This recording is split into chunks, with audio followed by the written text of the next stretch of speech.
Hi, I'm Philip from the HANA Academy. In this collection of videos, we're looking at what's new with the web-based development workbench with SPS10 of HANA. In this video, we're going to look at another new capability with the catalog when we're working with SPS10 of the web-based development workbench. Now, I've already got the catalog open here. Now, you may already be familiar that if you were to right mouse button on a table or a view, then you can do something that's called open content, and it will actually show you the data that's in there. However, before SPS10, it's not possible to actually change the data, for example, to insert, delete, or modify rows of the data. However, in SPS10, that now becomes possible. But this is something that's only currently supported when you're working with tables that have been created using native development, so with design and runtime architecture. So it's not going to work on a view like this, and it's not going to work on a regular table you create using a create table, but it will work on things that you use when you create using a CDS or HDB table, or generally creating your tables using native HANA development. So let's have a look at how that works.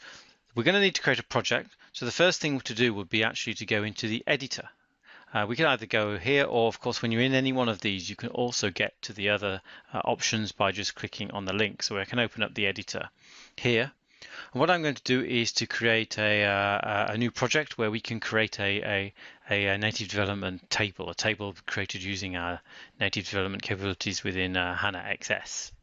So let's go and right mouse button to create a new package, and this I can call it, for example, my demo.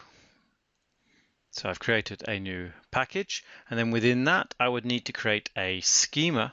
So the first thing I'm going to do is to create a new file, and this would be, for example, we'll call the schema, maybe we'll call it my schema, and it's .hdb schema. So let's create that.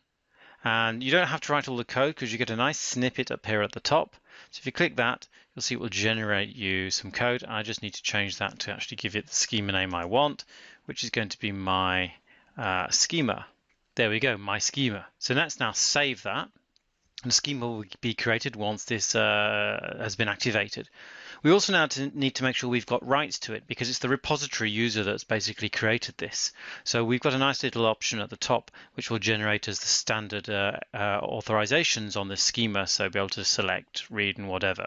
So the standard privilege has been assigned to our current user, which is dev user. So we can now see our own schema. Then what we would want to do maybe is to make a table. So we could right mouse button, new, and let's create another file, and we can call this, for example, my table.hdb table.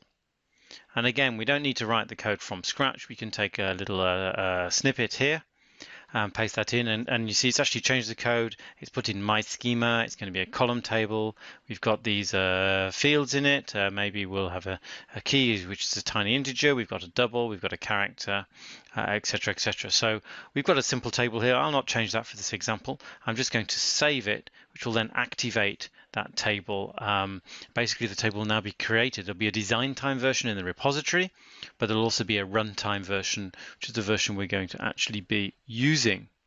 So what we can now do is go back to the catalog, and instead of looking at sys, let's have a look at our new schema.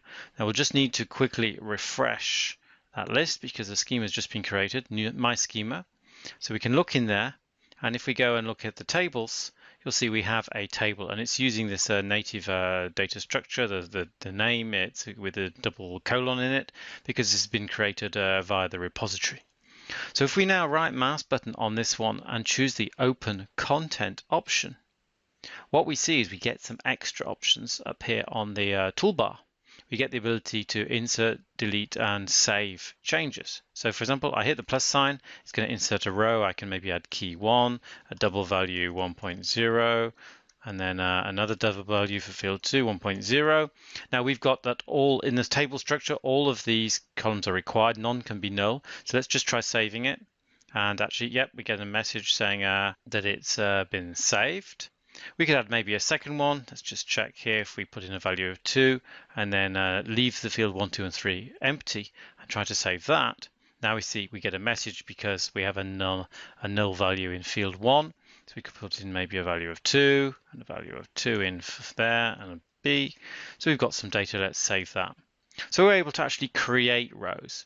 Now what we can also do, if we want, we could select a certain row, we can remove it. We can hit the red cross and that will effectively delete that row. What we can also do is go and maybe generate a select from here. So we can do a regular select. So now we can see the data that's in there.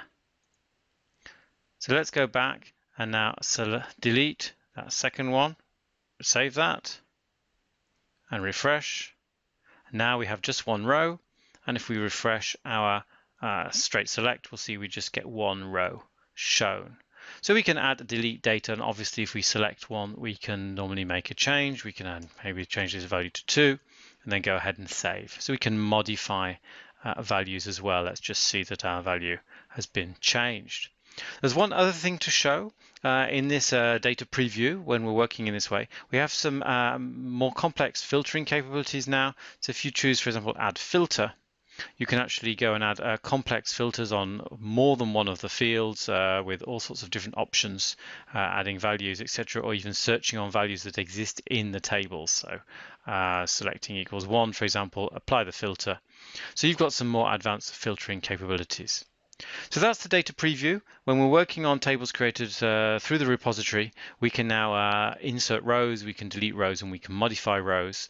And we've also got some additional filtering capabilities. In addition to what's new for SPS 10 with HANA, please check out the many other tutorials and courses on our YouTube channel.